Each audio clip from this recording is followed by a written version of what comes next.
What's going on, guys? Welcome to another Lifestyle of Eden podcast. I'm your host, Nick Tognietti.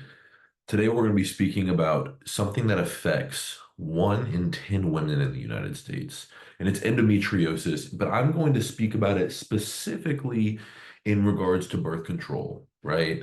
Just due to the fact that this is the number one route of treatment that the conventional medicine space will do when it comes to endometriosis. And so we'll explain why that's the case, why that's not fixing anything, but also from a coach's perspective, a functional coach or a functional practitioner, why you don't want to just remove them from it and go from there. And so the reason endometriosis is it's just insane, quite frankly, to talk about. I think it's underspoken of, underestimated, and really given no hope in the conventional space because it's one of the top reasons for fertility in women today. Keep in mind 1 in 6, which I've already discussed before on my previous podcast. I believe it's closer to 1 in 4, and I have statistical reason why I frame it that way. But it's crazy because 1 in 10 women have this condition, and I'll even go as far as saying this disease in the United States. And the reason that's crazy is because by definition or statistic, that is more than autoimmunes in the United States. Autoimmunes have been said to be 1 in 8 people, I'm sorry, 1 in 12 people, okay, which is just over 8%. So by that statistic, you're literally talking about endometriosis, which is just a female issue, right? Just one female issue is more than another issue that's super prevalent and that actually hits men and women, right? Autoimmunes hit men and women, and one female issue actually beats that. But the other thing why I say, hey, we shouldn't be judging it separately is because even though conventionally, and when I say conventionally, officially, with the judge's hand hitting the table saying, hey, this is what this is, conventionally, it's not considered an autoimmune endometriosis, but the medical literature is now saying it is an autoimmune. Okay.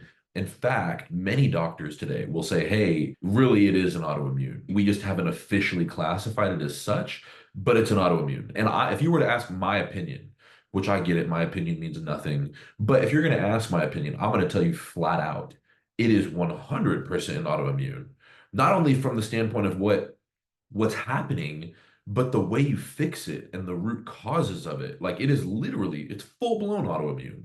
So, like I said, the medical literature is actually transitioning its focus to say it's an autoimmune. So, if it's an autoimmune, that's going to drive the autoimmune statistics way up from 1 in 12 to more of a 1 in 9 or 1 in 10 perspective. I definitely think it's like 1 in 8, quite frankly, because most people that I have in my practice that have, for example, Hashimoto's, they don't even know they have Hashis until they come to me. Why? Because they've never had Hashis tested. There's so many autoimmunes, like IBD. I've had a lot of people never know they have IBD, inflammatory bowel disease, which is an autoimmune, until they come to me, right? Because they never had the right testings, the right antibodies, the GI maps, the calprotectins, whatever it is, they've never had it.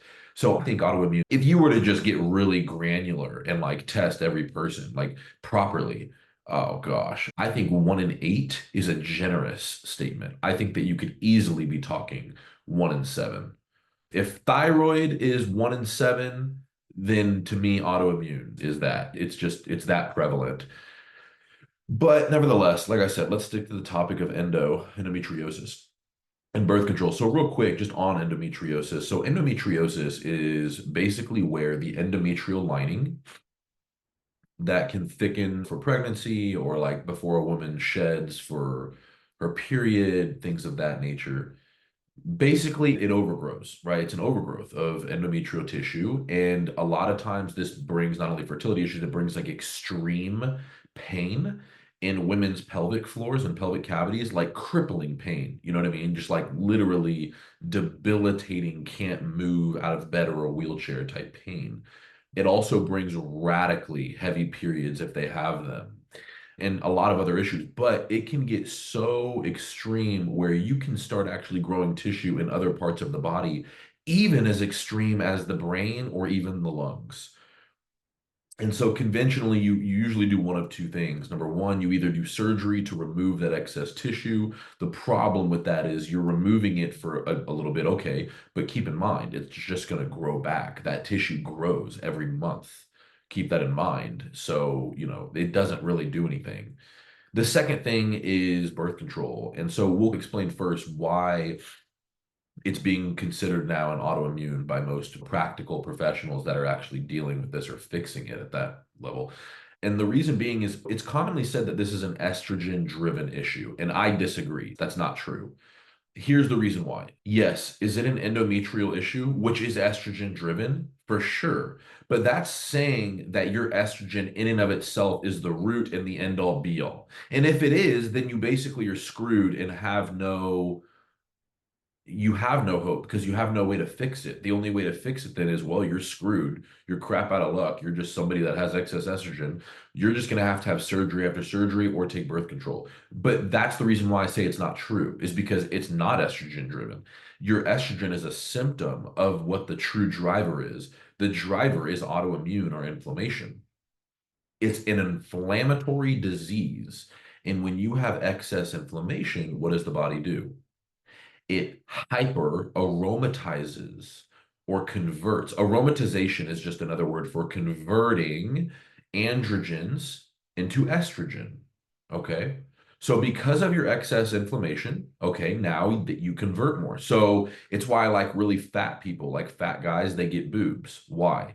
Because they're super inflamed. The more fat and inflammation you have, the more estrogen you produce. So it's why these guys literally start to get boobs.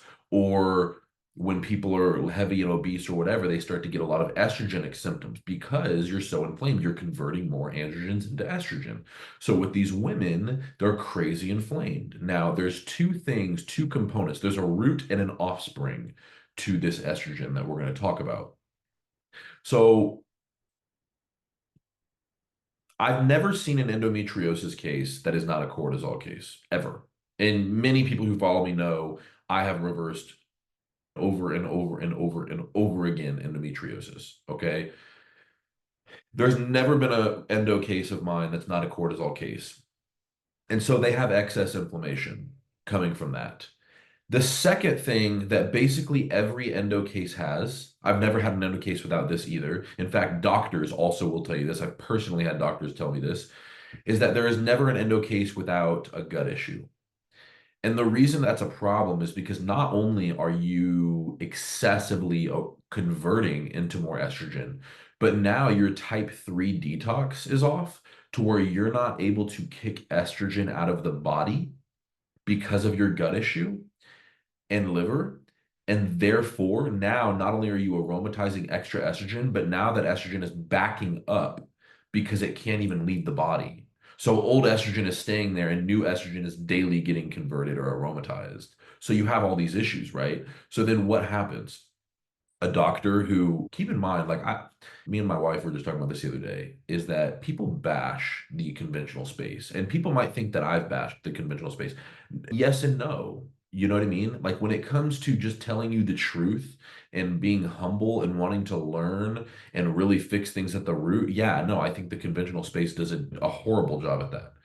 But when it comes to the reality of what I consider them used for and why I believe we need the conventional space is from an emergency perspective. Listen, God forbid you get liver failure or you get shot or you have a heart attack or you get into a car accident or there's just so many things. Listen, let's just be honest and say what it is. Our conventional space is debatably the best in the world. They're amazing. But when it comes to preventing your issues and reversing your issues and getting you off of medications and even off of supplements and getting you just to live thriving, healthy lives all the way through to 100 years old or more, yeah, they're horrible at that because that's not, in my opinion, what they were designed to do, nor are they now. So because they can't invest so much time into you because they get thousands upon thousands of patients a day, so what do? They give you the birth control to shut down the estrogen, just to relieve some of your pain and symptoms. But that still doesn't change the fact that you want to get pregnant. It still doesn't change the fact that now, if you're on the birth control, you're raising inflammation because you're shutting off estrogen in the body, which means your immune system will go more hyperactive, your CRP will go up, your SHBG will go up, your insulin resistance can go up, your bloating can go up, your hormone imbalances can alter. I mean, there's so many things from that, right? But temporarily, it is stopping the wellspring of excess estrogen being created and therefore endometrial tissue being created. So the other day, I had a mentee of mine in my mentoring program, great functional practitioner, actually out in Hawaii. And she asked me a great question. She said, "Hey, Nick, I just got a new client. They have endometriosis. They came to me and they're on birth control. Should I get them off of it?" And my answer immediately was no. After I learned about the case and got to deep dive their labs and everything else, I said, no, keep them on it. And I said, here's the reason why. If you take that client off birth control right now and you haven't fixed the root of their 7 pillars, violating my 7 pillars, you haven't fixed their sleep, you haven't fixed their stress and cortisol, you haven't fixed the root of their inflammation, you haven't fixed their detox, you're going to take that birth control out and they're going to start crazily creating estrogen again. It's going to cause crazy pain because they have so much inflammation and cortisol issues that you haven't fixed yet. And you haven't fixed their detox issues yet, which means they're just going to back up this estrogen into the body even more. And so you're literally just going to cause a serious problem. And I said, keep them on the birth control because it's the band-aid that's keeping everything together from a day-to-day basis. I go, right now, we need to first fix their liver detox. That way we can start getting any hormones and toxins that are in the body right now out. As we're doing that, and after we do that, we're going to start addressing their inflammation with their cortisol, their sleep, their 7 pillars. As we do that, we're also going to be fixing up their gut because we've got to clean up all their detox pathways. We've got to clean up the roots of their inflammation. Once you get them sleeping, once you fix their gut, once you fix all these other things, now, even when you take them off the birth control, any estrogen that's made, guess what? Now, one, it can leave the body because your detox pathways are pure but or purified. But number two, you've really lowered down all this crazy inflammation and their cortisol issues, and you fix their 7 pillars to where now coming off of it, they're not going to excessively grow all this endometrial tissue because they're not going to have all this excess estrogen being aromatized into from inflammation. So these are and like I said, every case is different. Some people, it's like, yeah, pull them off the birth control. But others, like I said, a lot of endo cases, that's not necessarily the case. So this was just a very specific case where this was the case that we were doing this, where we were going to keep them on it for a little bit. But this is why I say that endometriosis and birth control is not the answer. Sometimes for temporary symptom relief, okay. But nevertheless, we still have to fix the root cause. It is nothing other than an autoimmune. It's nothing other than an inflammatory driven disease where estrogen is just the symptom causing the serious problem of pain and infertility and so much inflammation where now even the progesterone receptors can't receive progesterone, to where not only were they estrogen dominant in the first place, but now they're even more estrogen dominant because their progesterone isn't even binding to the receptor. So they're getting no progesterone activity. They're getting anxiety, no sleep. They're not getting a calmer period. It's crazy with all that's going on. So when it comes to the endo, it's a very complex case. There's so much to fix with it. But I want people to understand, don't just come off the birth control, but B, the birth control is not the answer, and neither is the surgery. You know what I mean? It can be a temporary symptom relief. Just like I say, all medications can have their place if there's symptom relief tactics that you go fix the root. Then once you fix the root, boom, you come off of that. But they're never an end all be all. And as long as you're addressing it from the perspective that I teach, which is the 7 pillars, fixing the root causes, and then being able to slowly come on and off things in order to get the body back to a homeostasis and good balance, then really you're doing things in the best way that you can possibly do them. Although every case has to be dealt with individualized and from a case-to-case scenario. You can't just take this and put this on any endometriosis case. Every single endo case that I've ever had are very different. Some were on birth control, some weren't. Some needed this, some needed that. It's crazy different. Everyone's lifestyle personally and trauma and everything plays a role into that. Sometimes it's not just as simple as getting them to sleep. Sometimes they've got serious trauma where I have one with endo who the trauma is so bad because of a serious childhood situation that happened that I won't share on the podcast. But we've had to deal with a lot of therapy to deal with that stress with the cortisol so that her cortisol can calm down, so that her inflammation can calm down, and then therefore her endometrial excess overgrowth can calm down. There's so many ways for endo to go and for you to approach it. And that's why I say that you've got to invest in the client. You've got to invest in who's in front of you to really get down to the nitty gritty of what is the root cause. For these people, is it inflammation? Yes, but what's the root of their inflammation? Like I said, some people it's just, hey, you just don't prioritize your sleep and you eat like crap. Other people, like I said, what if they were raped and they just have crazy stress and trauma that they now need to deal with? It's not because they want to have a bad lifestyle. They actually practice a pretty good lifestyle, but they can't get past their trauma. And you've got to work through that with them. You know what I mean? Like there's so many ways that this can go about.